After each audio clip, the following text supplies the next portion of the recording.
So hello students, once again welcome back to Prakashan classes. और आज हम लोग सीखेंगे business studies class 11। Business studies का जो चैप्टर नंबर 1 है उसमें कुछ टॉपिक्स, ठीक है। जो टॉपिक्स का नाम क्या है, आज हम लोग कवर करने वाले topic methods of dealing with business risk. आज का हमारा टॉपिक है how to deal with the business risk. जो बिजनेस रिस्क है उसको हम लोग कैसे ओवरकम कर सकते हैं, उसको कैसे हम लोग उसको डील कर सकते हैं। आइए देखिए क्या लिखा हुआ है। A businessman might decide not to enter into to risky situation. हम लोग रिस्क को अवॉइड कर सकते हैं by not entering into risky situation.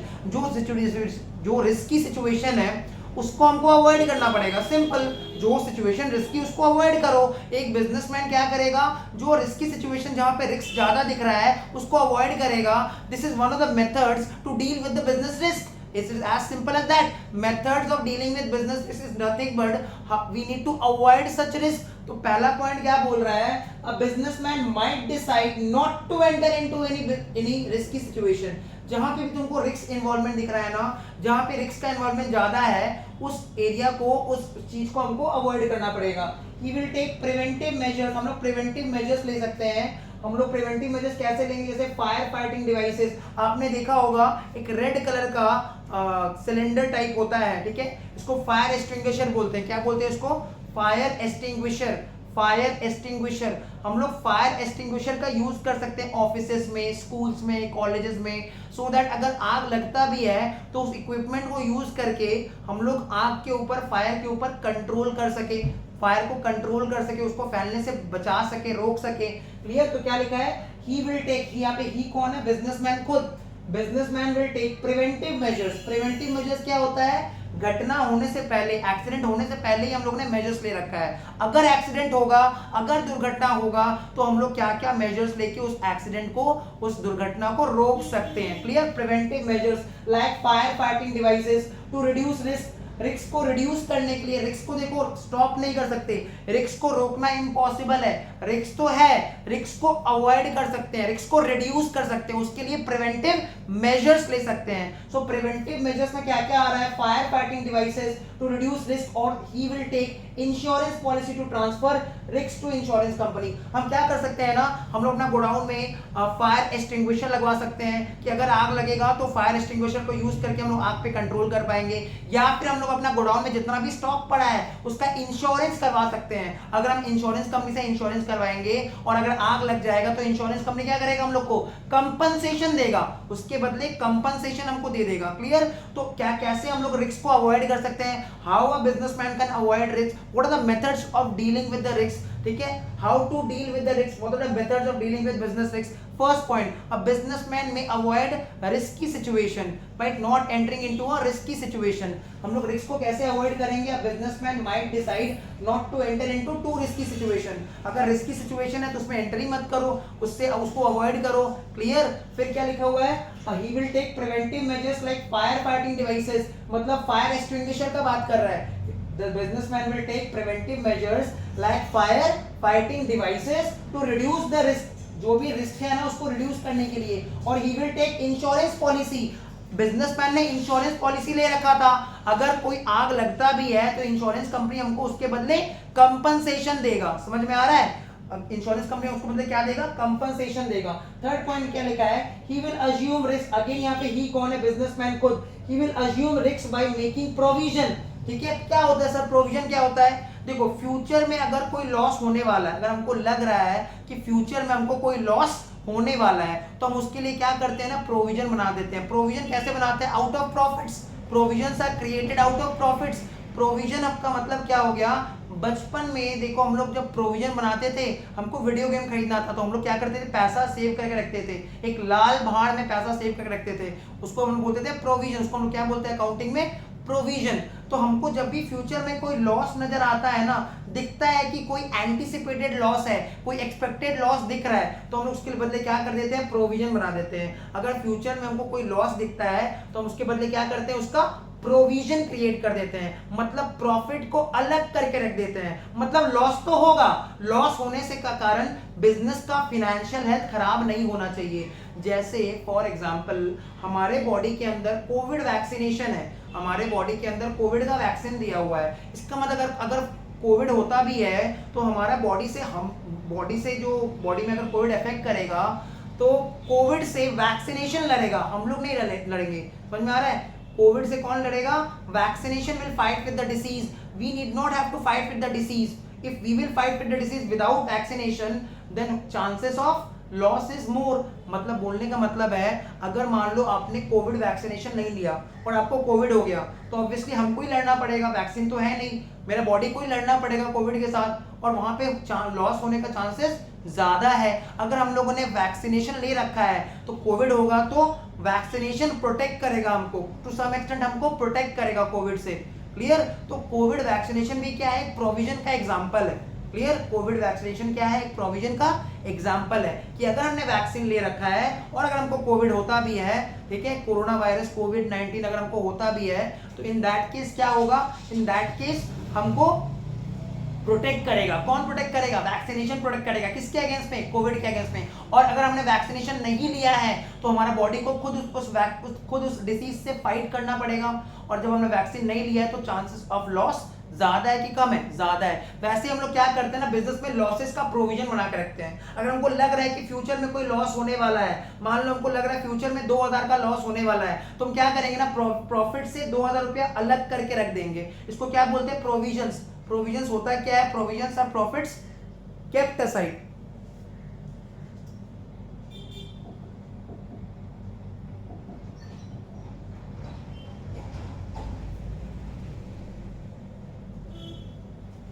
So provisions are profits kept aside, clear, in order to meet some expected losses, future cash outflows, उसके हम लोग provision बना देते हैं। मतलब फ्यूचर में अगर हमको कोई लॉस दिखता है तो जितना का लॉस है ना, उस लॉस को एंटिसिपेट करके, उस लॉस को एक्सपेक्ट करके हम लोग क्या करते हैं? प्रोविजन बना देते हैं, प्रॉफिट्स को अलग करके रख देते हैं। इसी के रिगार्डिंग थर्ड पॉइंट में समझाया गया है, he will assume risk by making provision. जितना रिस्क होगा ना उसको हम लोग अज्यूम कर लेंगे, उस रिस्क को सोच लेंगे और उसके बदले क्या बना देंगे? प्रोविजन बना देंगे out of the current earnings. मतलब प्रॉफिट का पैसा अलग करके रख देंगे। तो प्रॉफिट हमने अर्न किया है, जो हमारा इनकम आया है, जो अर्निंग्स आया है, उसको अलग करके रख देंगे। उसी को हम लोग क्या बोलते हैं? प्रोविजन। जितना रिस्क है उसके इक्विवेलेंट अमाउंट, उसका इक्वल अमाउंट का हम लोग प्रॉफिट अलग करके रख देंगे, उसको हम लोग क्या बोलते हैं? Provision. As in the case of creating provision for bad and doubtful debts. मतलब अगर बैड डेट हो रहा है, बैड डेट तो लॉस है, फ्यूचर में लग रहा है कि बैड डेट होने वाला है, हमको लग रहा है फ्यूचर में बैड डेट होने वाला है, 10,000 का बैड डेट होने वाला है। आप लोग अकाउंटिंग में पढ़ेंगे what is bad debt. Bad debt क्या होता है? कस्टमर जब पैसा नहीं दे पाता है, when the customer is failing to pay his dues, उसको बैड डेट बोलते हैं। तो हमको लग रहा है कि ये कस्टमर शायद मेरा पैसा नहीं देने वाला है, ठीक है, हमको ऐसा लग रहा है, हिंट मिल रहा है कि ये कस्टमर मेरा पैसा नहीं देगा। क्लियर? कस्टमर मेरा पैसा नहीं देने वाला है। तो अभी तक तो सिर्फ लग रहा है, एंटिसिपेट कर पा रहे हैं। तो हम लोग क्या करेंगे ना, जितना अमाउंट ड्यू है फ्रॉम कस्टमर, मान लो कस्टमर से हमको 5,000 रुपया लेना है और हमको लग रहा है कोई पैसा नहीं देगा, तो हम क्या करेंगे? वो 5,000 का हम लोग प्रोविजन क्रिएट कर देंगे। मतलब प्रॉफिट से 5,000 रुपया निकाल के अलग कर देंगे। कल को अगर लॉस होता भी है, अगर कस्टमर फेल करेगा पैसा देने से, तो बैड डेट रिकॉर्ड कर देंगे और बैड डेट के रिस्पेक्ट में इक्विवेलेंट प्रोविजन क्रिएट किया हुआ है। इससे बिजनेस का फाइनेंशियल हेल्थ खराब नहीं होगा। समझ में आ रहा है? प्रोविजन बनाने के कारण, प्रोविजन बनाने से क्या होता है? जो लॉस तो होगा बट लॉस के अगेंस्ट में कौन फाइट करेगा? प्रोविजन, क्योंकि हमने लॉस का इक्विवेलेंट अमाउंट अज्यूम करके प्रोविजन बना रखा है। Next, he can share risk with other companies. ठीक है, जो बिजनेसमैन है वो क्या करेगा? रिस्क को शेयर कर देगा दूसरे एंटरप्राइज के साथ। दूसरा एंटरप्राइज से हम लोग अपना रिस्क शेयर कर सकते हैं। तो देखो, जो मैन्युफैक्चरर्स है, जो लोग प्रोडक्ट बना रहा है, मैन्युफैक्चरर्स कौन होता है? जो लोग प्रोडक्ट बनाता है। होलसेलर कौन होता है? जो लोग रिटेलर तक प्रोडक्ट पहुंचाता है। मैन्युफैक्चरर अपना सामान बेचता है डिस्ट्रीब्यूटर को, डिस्ट्रीब्यूटर अपना सामान बेचता है होलसेलर को, होलसेलर अपना सामान बेचता है रिटेलर को, रिटेलर देता है कंज्यूमर को। इसको बोलते हैं सप्लाई चेन। मैन्युफैक्चरर वो है जो सामान बना रहा है। मैन्युफैक्चरर अपना सामान किसको देगा? डिस्ट्रीब्यूटर को। डिस्ट्रीब्यूटर किसको देगा? होलसेलर को। होलसेलर किसको देगा? रिटेलर को। रिटेलर किसको देगा? कंज्यूमर को। Manufacturer, distributor, wholesaler, retailer and then consumer. Clear? So manufacturers and wholesalers may do so by agreeing to share losses which are caused by falling prices. ठीक है, manufacturers और जो होलसेलर्स है वो लोग आपस में डिसाइड कर लेगा कि प्राइसेस गिरने के कारण जो लॉस होने वाला है ना, उनको लग रहा है फ्यूचर में प्राइसेस गिरने वाला है, तो ये लॉस वो लोग आपस में शेयर कर लेगा। मैन्युफैक्चरर्स और होलसेलर्स लोग शेयर कर लेगा। So these are all the methods of dealing with business risk. पैन में क्या लिखा हुआ है, a businessman might decide not to enter into risky situation, एक बिजनेसमैन कैसे रिस्क को अवॉइड कर सकता है by not entering into the risky situation. Second point में क्या लिखा है, he will take preventive measures, preventive measures जैसे फायर फाइटिंग डिवाइसेस लगाएंगे हम लोग अपना गोडाउन में, फायर फाइटिंग डिवाइसेस मतलब फायर एक्सटिंग्विशर बैठाएंगे, ठीक है, जो प्रिवेंट करेगा, अगर आग लगता भी है तो फायर फाइटिंग डिवाइसेस जैसे फायर एक्सटिंग्विशर के थ्रू हम लोग आग के ऊपर कंट्रोल कर सकते हैं, टू रिड्यूस द रिस्क। और he will take insurance policy, या फिर हम क्या कर सकते हैं, इंश्योरेंस पॉलिसी ले सकते हैं इंश्योरेंस कंपनी से। हम लोग क्या कर सकते हैं, जो लॉसेस होने वाला है ना उसके लिए प्रोविजन भी बना सकते हैं। Provisions are profits kept aside, provisions are profits kept aside in order to meet expected losses, expected cash outflows। Clear? Higher class में हम जब जाएंगे तो प्रोविजन को हमें और डिटेल में समझाएंगे, आपको समझा देंगे। प्रोविजन का मतलब क्या होता है, प्रॉफिट्स जो हमने अलग करके रखा है, अगर कोई लॉस होता भी है तो प्रोविजन उतना हम बना रखे हैं जिससे बिजनेस का फाइनेंशियल हेल्थ खराब नहीं होगा। पॉइंट नंबर 4 क्या बोल रहा है, बिजनेसमैन जो है वो अपना रिस्क को शेयर कर सकता है दूसरा एंटरप्राइज के साथ। जैसे मान लो कि अगर हम अपना प्रोडक्ट का प्राइसेस गिराना चाहते हैं क्योंकि मेरा प्रोडक्ट को कोई कंपटीशन बहुत बढ़ गया है, क्लियर, कंपटीशन बहुत बढ़ गया मार्केट में, हम चाहते हैं हम प्रोडक्ट का प्राइस को गिरा देंगे जिससे थोड़ा कस्टमर्स हम अट्रैक्ट कर पाए। जब हम प्राइसेस गिराएंगे ना प्रोडक्ट का तो कस्टमर्स को हम अट्रैक्ट कर पाएंगे। तो प्रोडक्ट प्राइसेस गिराने के कारण अगर लॉस हुआ तो ये एक रिस्क है, प्रोडक्ट प्राइसेस गिराने के कारण लॉस हो सकता है, this is a risk. So manufacturers और होलसेलर्स लोग डिसाइड करेगा, ठीक है, कि कोई बात नहीं, अगर लॉस होता भी है ना तो हम लोग उस लॉस को शेयर कर लेंगे among ourselves। Manufacturers and wholesalers have decided that they will share the losses among themselves, ठीक है। This is also a method of dealing with business। जब लॉसेस को हम लोग शेयर करेंगे तो लॉसेस तो कम हो गया ना, 50-50 भी अगर हो गया तो कम हो गया। तो method, this is a method of reducing the business risk, ठीक है, this are the methods of dealing with the business risk. Next coming to the next part, role of profit in the business. Business में profit का क्या role है? देखो profit का बहुत importance है बिजनेस में, ठीक है। प्रॉफिट मतलब पहला बात, प्रॉफिट होता क्या है? Profit is the excess of income over the cost. Profit is the excess of income over the cost. It is a reward, ठीक है, it is a reward for the entrepreneur. Businessman ने जो भी risk लिया है business में, किस लिए लिया है? With the target of achieving the profit. Businessman ने बिजनेस में जितना भी रिस्क लिया है, क्यों लिया है? एक ही ऑब्जेक्टिव है, प्रॉफिट अर्न करना है, प्रॉफिट अर्न करना है। बिजनेसमैन ने बिजनेस में जितना भी रिस्क लिया है उसका क्या ऑब्जेक्टिव है? क्यों रिस्क लिया, इतना सारा रिस्क क्यों लिया है? प्रॉफिट अर्न करने के लिए। सो प्रॉफिट होता क्या है? सबसे पहला पॉइंट में लिखा है profit is the source of income. Profit क्या है? एक इनकम का सोर्स है, किसके लिए? एंटरप्रेन्योर के लिए, बिजनेसमैन के लिए। प्रॉफिट क्या है? एक सोर्स ऑफ इनकम है, किसके लिए सोर्स ऑफ इनकम? बिजनेसमैन के लिए, प्रोप्राइटर के लिए, एंटरप्रेन्योर के लिए। For the businessman as it is the excess of revenue over cost. Profit होता क्या है? It is the excess, it is the surplus part, it is the excess of revenue का मतलब क्या होता है सर? इनकम। कॉस्ट का मतलब खर्चा, रेवेन्यू का मतलब क्या होता है? इनकम। कॉस्ट का मतलब क्या होता है? खर्चा। प्रॉफिट क्या है? एक सोर्स ऑफ इनकम है, किसके लिए? बिजनेसमैन के लिए। तो बिजनेसमैन जितना भी रिस्क लेता है ना, क्यों लेता है रिस्क? इतना सारा रिस्क की सिचुएशन हम लोग क्यों डील करते हैं? सिर्फ एक ऑब्जेक्टिव है, प्रॉफिट अर्न करना है। बिजनेसमैन ने सारा रिस्क क्यों लिया है? प्रॉफिट अर्न करने के लिए। बिजनेसमैन ने जितना भी रिस्क लिया है, क्यों लिया है? प्रॉफिट अर्न करने के लिए। So profit is the source of income. किसका सोर्स ऑफ इनकम है? बिजनेसमैन के लिए। इट इज द, कैसे कैलकुलेट करते हैं? It is the excess of revenue and cost. If a business is managed efficiently, अगर हम लोग कोई भी बिजनेस को सही तरह से मैनेज करके चलेंगे ना, उसका प्रॉपर मैनेजमेंट करेंगे, सारा काम अगर सही से करेंगे, सब कोई अपना काम सही से करेगा, प्रॉपर तरह से बिजनेस को मैनेज करके चलेंगे, एफिशिएंटली काम करेंगे, then it will earn profit. तो ऑब्वियस सा बात है बिजनेस प्रॉफिट अर्न करेगा। समझ में आ रहा है? अगर हम प्रॉपर तरह से बिजनेस को मैनेज करेंगे, अगर सपोज हमने अपना ट्यूशन सेंटर, अपना क्लासेस को प्रॉपर तरह से मैनेज करके रखा हुआ है, क्लियर, सम टाइम पे हम अपना क्लासेस करवा रहे हैं, जो स्टूडेंट्स को उसका एग्जाम टाइम पे रिवीजन करवा रहे हैं और स्टूडेंट्स को हेल्प कर रहे हैं कैसे वो लोग अपना एग्जाम क्रैक कर सके, अगर हम अपना काम सही से करेंगे तो ऑब्वियसली मेरा बिजनेस में प्रॉफिट होगा, obviously there will be profit. अगर हम बिजनेस को सही से मैनेज करते हैं ना तो बिजनेस में ऑब्वियस है कि प्रॉफिट होगा। अगर हम लोग बिजनेस को सही से मैनेज नहीं कर पाए, हम लोग अपना काम सही से ना करें तो बिजनेस में प्रॉफिट नहीं हो पाएगा। इसका मतलब if a business is manage efficiently, अगर कोई भी बिजनेस को हम लोग एफिशिएंटली प्रॉपर तरह से मैनेज करके चलेंगे, it will earn profit. It is obvious that it will earn profit. Clear? अगर हम बिजनेस को सही तरह से मैनेज करके चलेंगे ना तो it is obvious that it will earn profit. Profit is an indicator, profit एक इंडिकेटर है, इंडिकेट करेगा कि बिजनेस हम लोग का वर्किंग एनवायरनमेंट एफिशिएंटली काम कर रहा है। एफिशिएंटली काम कर रहा है मतलब हम लोग का बिजनेस में सब कुछ सही चल रहा है, प्रॉपर तरीके से चल रहा है। परफॉर्मेंस, बिजनेस का परफॉर्मेंस डे बाय डे हमारा परफॉर्मेंस में ग्रोथ हो रहा है and success of the business. समझ में आ रहा है? तो क्या लिखा है, role of profit in the business. Profit, role of profit क्या है इन द बिजनेस? प्रॉफिट क्या है? It is the source of income for the businessman as it is the excess of revenue and over the cost. Profit क्या है? एक source of income है, किसके लिए? बिजनेसमैन के लिए। प्रॉफिट क्या है? एक सोर्स ऑफ इनकम है, किसके लिए है? बिजनेसमैन के लिए है, as it is the excess of revenue over cost. Profit is the source of income for the businessman. Profit is the source of income for the businessman as it is the excess of revenue over cost. समझ में आ रहा है? If a business is managed efficiently, अगर हम business को सही तरह से मैनेज करते हैं, अगर हम बिजनेस को प्रॉपर तरह से मैनेज करके चलते हैं, तो ऑब्वियस सा बात है कि बिजनेस में प्रॉफिट दिखेगा। प्रॉफिट कहाँ जाएगा? बिजनेस में प्रॉफिट दिखेगा।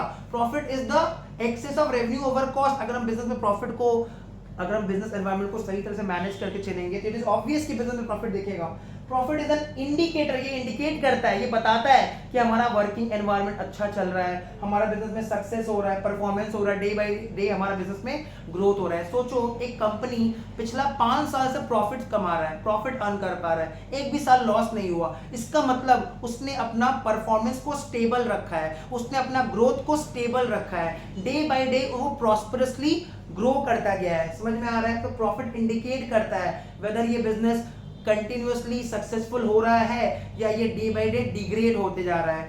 समझ में आ रहा है? ओके। पॉइंट नंबर 3 क्या लिखा है? Profit can be reinvested in the business. जो भी प्रॉफिट आया उसको हम लोग रीइन्वेस्ट कर देंगे। कैसे? सपोज हमको ट्यूशन फीस मिला, हम ट्यूशन फीस कलेक्ट करते गए, मेरे पास कुछ रुपया जमा हो गया, हमने क्या किया, एक स्मार्ट बोर्ड खरीद लिया। तो हमने क्या किया, जो प्रॉफिट आया ना, जो प्रॉफिट आया उसी को वापस से ट्यूशन क्लास के लिए री इन्वेस्ट कर दिया। सो प्रॉफिट कैन बी री इन्वेस्टेड इन द बिजनेस। इसका मतलब प्रॉफिट जो है वो बिजनेस को एक्सपैंड करने में हेल्प करेगा।